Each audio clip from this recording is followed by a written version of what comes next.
নগৰবেৰাৰ ৰংকেশ্বৰীত শোকৰ ছাঁ।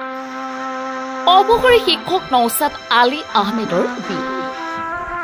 কামৰূপৰ ২৭ নং চমৰীয়া সমষ্টিৰ অন্তৰ্গত নগৰবেৰাৰ ৰংকেশ্বৰী গাঁৱৰ অৱসৰপ্ৰাপ্ত শিক্ষক নৌছাদ আলী আহমেদৰ অকাল বিয়োগত অঞ্চলজুৰি শোকৰ ছাঁ পৰিছে।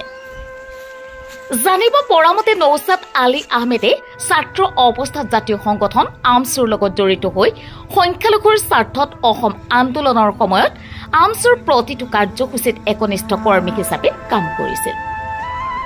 পৰৱৰ্তী সময়ত ৰংকেশ্বৰী টোপামাৰী উচ্চতৰ মাধ্যমিক বিদ্যালয়ত সহকাৰী শিক্ষক হিচাপে নিযুক্তি লাভ কৰিছিল আৰু দীৰ্ঘদিন চাকৰি কৰাৰ পাছত ২০১৬ চনত চাকৰি জীৱনৰ পৰা অৱসৰ গ্ৰহণ কৰে। অৱসৰ গ্ৰহণ কৰাৰ পিছৰে পৰা অঞ্চলটোৰ সমাজৰ বিভিন্ন অনুষ্ঠান প্ৰতিষ্ঠানৰ উন্নয়নৰ কাম কাজত জড়িত আছিল। সোমবাৰে নিশা ৯:৩০ বজাত নিজ গৃহত আকস্মিকভাৱে মৃত্যু ঘটে। সদায় সকলোৰে লগত হাঁহি মুখে কথা পতা, সকলোৰে লগত বন্ধুত্বৰূপে হাঁহি ধেমালিৰে সময় পাৰ কৰা আৰু যুৱ প্ৰজন্মক শিক্ষাৰ বিষয়ত পৰামৰ্শ দিয়া অৱসৰী শিক্ষকৰ মৃত্যুত অঞ্চলজুৰি শোকাকুল পৰিৱেশে বিৰাজ কৰিছে।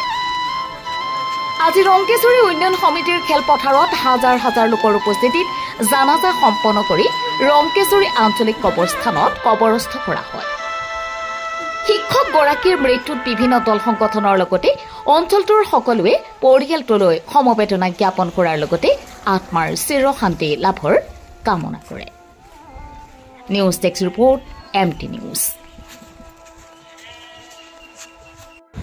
আজি আমাৰ অতি সন্মানীয় এজন ব্যক্তি অৱসৰপ্ৰাপ্ত শিক্ষক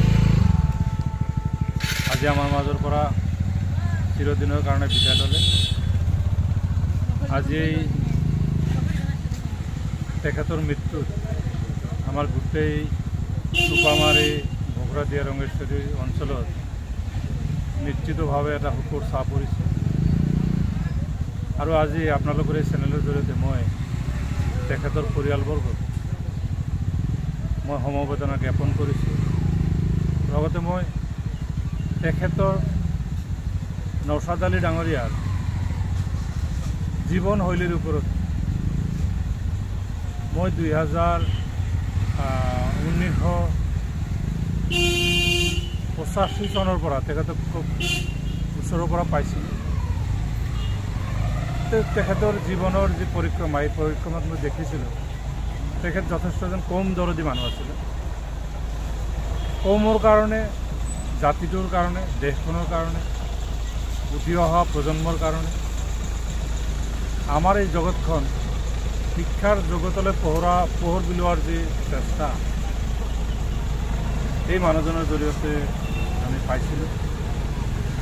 সংখ্যালঘু আন্দোলনৰ সময়ত তেখেতৰ সংখ্যালঘুসকলৰ প্ৰতি যি ভূমিকা, তেখেতৰ যি অৱদান, মই এজন প্ৰাক্তন আমছুৰ সাংগঠনিক সম্পাদক হিচাপে মই তেখেতক আজিও মই পাহৰিব পৰা নাই।